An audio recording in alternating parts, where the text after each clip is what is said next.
మిగతా ప్రాంతాల యూత్ అందరూ కూడా ఒక ఆర్టీఏ అప్లై చేసి తీసుకొచ్చినట్టు కాలుష్యం మండలి నుంచి వచ్చిందంటే ఒక క్లారిఫికేషన్ ఇచ్చింది.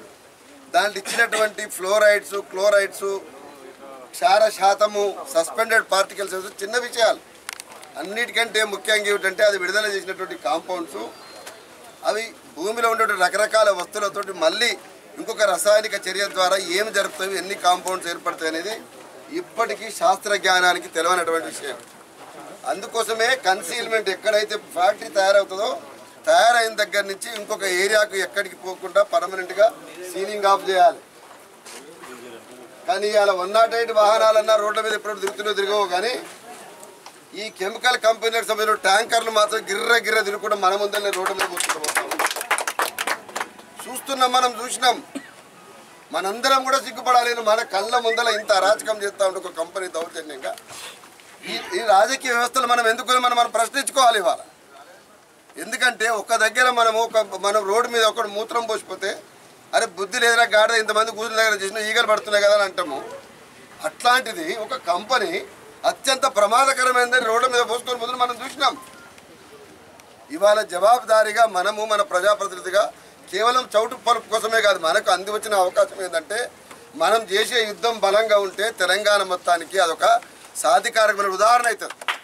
ఎందుకంటే ఆ ఉదాహరణ మనం చూపెట్టినాం, ఆ దమ్ముతోటే చూపెట్టాలి. కనుక ఇంటి పార్టీ సమాయత్తమే మేము వచ్చినాం. ఇవాళ ప్రభాకర్ రెడ్డి గారు ప్రేమతో పిలిచినందుకు వచ్చింది. నేను 12వ తారీఖు నాడు నకిరెక్కల్లో ఏ మిలిటెన్సీ తోటి సీమాంధ్ర బస్సు నిలగొట్టినాము అదే బరాబర్ మిలిటెన్సీ తోటి మా కార్యకర్తలు వస్తారు, మీతో ఉంటారు. మీతో పాటు మేము ఏ నిర్బంధానికైనా సిద్ధంగానే ఉంటాం.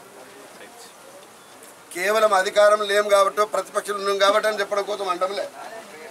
బుద్ధిజీవులుగా తెలివి కళ్ళ వాళ్ళుగా మనకు ఉన్నటువంటి బాధ్యత ఇది. ఎంతకాలం మోస్తాం దీన్ని? అక్కడ సిమెంట్ ఫ్యాక్టరీలకు సంబంధించిన దాంట్లో ఇది ఇట్లనే ఉంటుందంటారు. కంపెనీలు మీరు అడ్డం పడితే ఆగుతుందా? అభివృద్ధికి మీరు అడ్డుపడతారా అని నువ్వన్న మాట ఏంటిది? మొన్నటిదాకా గుర్తు చేసుకొని చౌటుప్పల్లో కూడా ఒక్కటి కూడా కాలుష్యం ఇంత కూడా కనపడకుండా చేస్తాను. నేను అడుగుతాను, నీకు దమ్మున్నదా ఇవాళ దివీస్ ఫ్యాక్టరీ మీద నువ్వు చెక్ చేసుకోగలుగుతావా? మేము వదిలిపెట్టి నువ్వు చెక్ చేసుకోగలుగుతావా? కొడుకులకు గెస్ట్ హౌస్లు అయిపోయింది, కవితమ్మకు పార్ట్నర్షిప్ అయిపోయింది. ఇవాళ 800 ఎకరాలతోటి వాళ్ళకు పెద్ద బిగ్గెస్ట్ ఫార్మా ఇండస్ట్రీ ఏషియాలో నెలకొనడమే బంగారు తెలంగాణ ఉరుకు పెడతా ఉంది వాళ్ళ బతుకమ్మతోటి. నువ్వు బతుకమ్మ ఎక్కువ గుర్తు రావాలి కదా. బతుకమ్మ అంటే మంచులు బతుకమ్మని నువ్వే మందుల కంపెనీలు పెట్టి మందులు చంపుకుంటూ బతుకమ్మే వాడతావు. సెల్ఫీలు దిగేటువంటి వాళ్ళ కేటీఆర్ నేను ప్రశ్నిస్తామన్నా రా, ఒక్కసారి దోతుది కూడా కాడ బుగబుగ పొంగుతున్నటువంటి ఆ దుర్మార్గమైన కాలుష్యం దగ్గర కూర్చొని సెల్ఫీ దిగి ఇంత గొప్పగా నా పాలన ఉందని ప్రపంచాన్ని చెప్పు. ఇవాళ చాలాసార్లు నరసింహలకు ఫోన్ చేసి అన్నా మీరు రావాలి. నిజంగానంటే స్థానికంగా ఉన్నటువంటి ఒక సమయం వచ్చి ఉన్నప్పుడు ఖచ్చితంగా వస్తాం. ఇవాళ అవకాశం వచ్చిందని నేను భావిస్తామన్నా. మొత్తం ఇవాళ ఉన్నటువంటి దగ్గర రెండు మనం ఇంకా చిన్న కోరికలతోటి ఇవాళ ఈ కంపెనీ రాగానే మా ఊరికి ఏమిస్తావు, మా ఊరికి కొలువులు ఇస్తావా, ఇంకేమో చేస్తావా, ఇవేవి కూడా ముఖ్యం కాదు. ఎందుకంటే మొత్తం జీవితాన్ని కవలిస్తామంటే ఇవాళ కాలుష్య నియంత్రణ మండలికి సంబంధించినటువంటి రిపోర్ట్ ఉంది. దీంట్లో 11 ఎకరాలకు సంబంధించినటువంటి ఒక ఫ్యాక్టరీలో దీనికి సంబంధించినటువంటి ఒకవేళ ప్రభావం అంటే అంత కలిపి ఇంకొక 23 ఎకరాలకు కలిపి లెక్క చూపెట్టింది. ఒక్కొక్క ఫ్యాక్టరీ యొక్క ప్రభావము 10 కిలోమీటర్ల దూరం ఉంటుంది. ఇంతకుముందు మీరు మిత్రులు అన్నట్టు ఏమిటంటే ఈ ప్రాంతానికి రావాలంటే హైదరాబాద్ నుంచి వస్తే ముక్కు మూసుకున్నా సరే నిద్రలో నీకు మేలుకు వచ్చేటువంటి వాతావరణం ఇప్పటికే క్రియేట్ చేసి పెట్టింది. ఎక్కడ రంధ్రం కొట్టినా సరే పచ్చటి నీళ్లు, దాంట్లో ఏమేమి కాంపౌండ్స్ ఉన్నాయో కాలుష్య నియంత్రణ మండలి కూడా తెలియదు. ఒక్క మాటలు చెప్పాలంటే తెలంగాణలో కానీ మొత్తం ఈ దేశంలో కాలుష్య నియంత్రణ మండలి పెద్ద బోగస్. ఫస్ట్ వీటి సంగతి మనం తేల్చాల్సిన అవసరం ఉండదు. ఎందుకు ఈ మాట అంటుందంటే ఎంత బోగస్ అంటే అవి ఏనాడు ఒక్కనాడు కూడా నడుము కట్టి పనులు కూరలు లేనటువంటి ఒక వ్యవస్థ. దానికి ఒక్క మాట ఉంది ఏంటంటే రాజకీయ నాయకులన్నా ఎలక్షన్ అప్పుడు పోయి కంపెనీల దగ్గర నడుకొచ్చుకుంటామని నెల మామూళ్ళ కోసం అక్కడికి వచ్చేటువంటి ఒక వ్యవస్థ తప్ప ఇంకేం కాదు. అందుకోసమే కాలుష్య నియంత్రణ మండలి ఏమో చేస్తానని ఆశ పెట్టుకోవాల్సిన అవసరం లేదు. ఇండస్ట్రీ లోపల మోస్ట్ ట్రాన్స్పరెంట్గా ఇవాళ చేయడానికి అవకాశం ఇవ్వడానికి ఇక్కడున్న ఏ ఇండస్ట్రీకి దమ్ముందో చెప్పండి ఛాలెంజ్ చేద్దాం. ఒక చదువుకున్నటువంటి వాళ్ళకి ఇంతమంది మిత్రుడు ఒక విద్యార్థి మాట్లాడిండ్రు. మనము కెమికల్ ఇండస్ట్రీలో ఉండేటువంటి జనరల్ స్టాండర్డ్స్ ప్రకారం ఎవడుండో మాట్లాడదాం. ఆ మధ్యకాలంలో గుండ్రాంపల్లి నుంచి చేపలు మొత్తం చచ్చిపోతే మా వాళ్ళందరూ కూడా ఊర్లో గోల పెడితే నేను కూడా వచ్చిన. లేదు సార్ మేము రిలీజ్ చేయలేదు, పైన సూవెన్ కంపెనీ రిలీజ్ చేసిండు అప్ప దాని పేరు శ్రీ కంపెనీ, అక్కడి నుంచి ఏదో చేసిరని చెప్తారు. అంటే దాని అర్థం ఏంటి, ఈ రోజు మేము రిలీజ్ చేయలేదు, నిన్న మొన్న మేము చేసి నిజమే కానీ ఇప్పుడు చచ్చిన మొత్తం మా వల్ల కాదని చెప్తారు. అంటే అసలు కంటైన్మెంట్ ఏదైతే అంటున్నామో మనం మాట్లాడే లాంగ్వేజ్ అంటే కెమికల్ ఇండస్ట్రీలో ఉండేటువంటి సీలింగ్ ఆఫ్ ఉన్నదో దానికి వాళ్ళ సంబంధమే లేదు. వాళ్ళు ఎంత మొరటుగా అంటే కేవలం మన బలహీనతను ఆధారం చేసుకొని ప్రభుత్వాలు ఉన్నటువంటి వాళ్ళ లాలచితనంతో మన మీద ఒక దౌర్జన్యం చేస్తూ ఉన్నారు. ఒక్క మాట చెప్పాలంటే ఒక అభాగ్యురాలైనటువంటి ఆడపిల్ల మీద యాసిడ్ దాడి చేసేవానికంటే వీళ్ళు 10 రెట్ల దుర్మార్గులు అని చెప్పి సందర్భంగా.